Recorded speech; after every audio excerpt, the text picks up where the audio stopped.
খুব কম ক্রিকেটারই আছে যে দেশে এবং দেশের বাইরে মানুষ এত পছন্দ করে ভালোবাসে। তো আমি সেই জায়গাটা খুবই ভাগ্যবান মনে করি। বাংলাদেশের তো অনেক জায়গায় অনেকবার ট্যুর করেছেন, নতুন একটা রোলে নতুন ভাবে ট্যুর করা আসলে এটা কতটা এক্সাইটিং, নিজের কেমন লাগছে? আসলে অন্য সময় তো আসলে খেলার জন্য যেতাম, তো এই প্রথম যাচ্ছি যে আসলে কোচ হিসাবে, তো অন্যরকম একটা এক্সাইটমেন্ট তো কাজ করছে।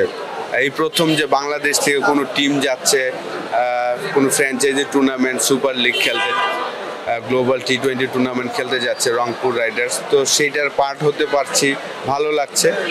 ডিফারেন্ট আসলে আসার আগে চিন্তা করছিলাম যে সবসময় খেলার জন্য যাচ্ছি, তো এই প্রথম আসলে কোচিং করাইতে যাচ্ছি। তো দোয়া করবেন সবাই রংপুর রাইডার্সের জন্য, ভালো লাগছে। হ্যাঁ, অনেকটা ডেবুর মতন।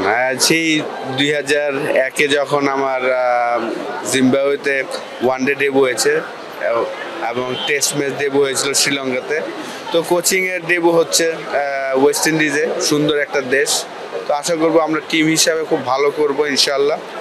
যাওয়ার আগে 4 দিন আমরা খুব ভালো প্রিপারেশন নিয়েছিলাম এবং গায়ানাতে যে আরও 2-3 দিন সময় পাবো পুরো টিম একসাথে প্র্যাকটিস করার। ইংল্যান্ড থেকে আমরা ইংল্যান্ডের যারা আছেন মিকি আর্থ এবং আমরা আরও যারা যাচ্ছি সবাই একসাথে 3টা ভাগে যাওয়া হচ্ছে। আসলে আমেরিকা হয়ে যাচ্ছেন কিছু প্লেয়ার, ইংল্যান্ড হয়ে যাচ্ছি আমরা কিছু। তো সবাই 23 তারিখ গায়ানাতে যা জয়েন করব। 24 তারিখ থেকে ট্রেনিং, 25-26 ট্রেনিং আছে।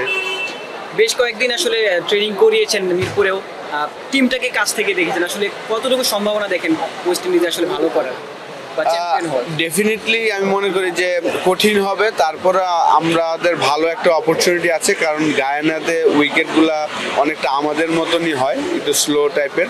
তো সেই জায়গায় আমাদের একটা ভালো সম্ভাবনা থাকবে ভালো করার। আমাদের যে টিমটা আমি মনে করি সবাই খুব এক্সাইটিং প্লেয়ার, আমাদের লোকাল যারা আমরা সিলেক্ট করেছি সবাই খুব ভালো প্লেয়ার। তারা যদি তাদের নাম অনুযায়ী খেলতে পারে, অবশ্যই আমরা যে লক্ষ্যে যাচ্ছি ফাইনাল খেলার, সেটা সম্ভব।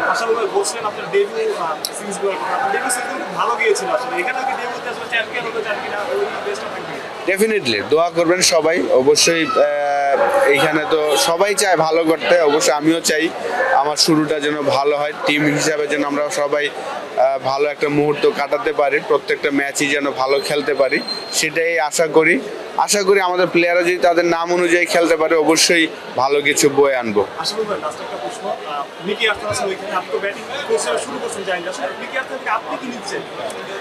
ওনার অনেক এক্সপিরিয়েন্স। যখন আমি ক্যাপ্টেন ছিলাম 2007-এ এবং 2008-এ যখন আমরা সাউথ আফ্রিকা গেলাম, তখন সে সাউথ আফ্রিকা টিমের হেড কোচ ছিলেন।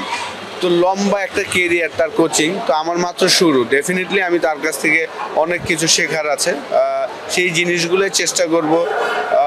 খেলার একটা এক্সপিরিয়েন্স আর কোচিং লাইনের একটা কাজ ডিফারেন্ট, তো অবশ্যই তার যেই এক্সপিরিয়েন্স সেই কাজগুলো দেখব এবং শেখার চেষ্টা করব, এবং আমি হয়তো আমার এক্সপিরিয়েন্সটা ইনপুট দিব তাকে, যেহেতু লোকাল প্লেয়ারগুলো আমার থেকে সে বেশি ভালো জানবে না, তো সেই জায়গায় আমারও একটা ইনপুট থাকবে ডেফিনেটলি। আসলে শেষ প্রশ্ন, আসলে আপনি একদম শুরু থেকেই দর্শকপ্রিয়তা পেয়েছেন, এখনো আসলে দর্শকরা আপনার জন্য পাগল, সবাই আসলে আপনাকে ঘিরে ধরছে দর্শক এবারে সেলফি তোলার জন্য। দর্শক এই ভালোবাসা আসলে কতটুকু উপভোগ করছেন এখনো? না, আমি তো সবসময় মনে করি যে বাংলাদেশে খুব লাকি আমি, যে খুব কম ক্রিকেটারই আছে যে দেশে এবং দেশের বাইরে মানুষ এত পছন্দ করে ভালোবাসে। তো আমি সেই জায়গাটা খুবই ভাগ্যবান মনে করি। আকরাম ভাই, আমি মনে করি যে আমাদের আগে আকরাম ভাই যেমন ফেমাস ছিলেন আর কি, ওনাকে যে কোনো মানুষই ভালোবাসাটা দেয়। আমাকেও আমি মনে করি যে দেশে এবং দেশের বাইরে যেখানেই যাই ভালোবাসাটা পাই, এটা খুবই ভাগ্যবান আমি মনে করি।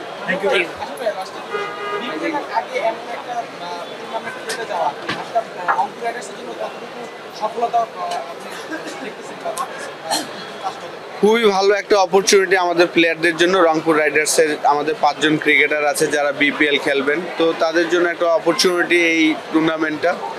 এখানে ভালো খেলে তারপরে আবার এসে হয়তো NCL T20 আছে, সেখানে তারা খেলার সুযোগ পাবেন আমাদের প্লেয়াররা।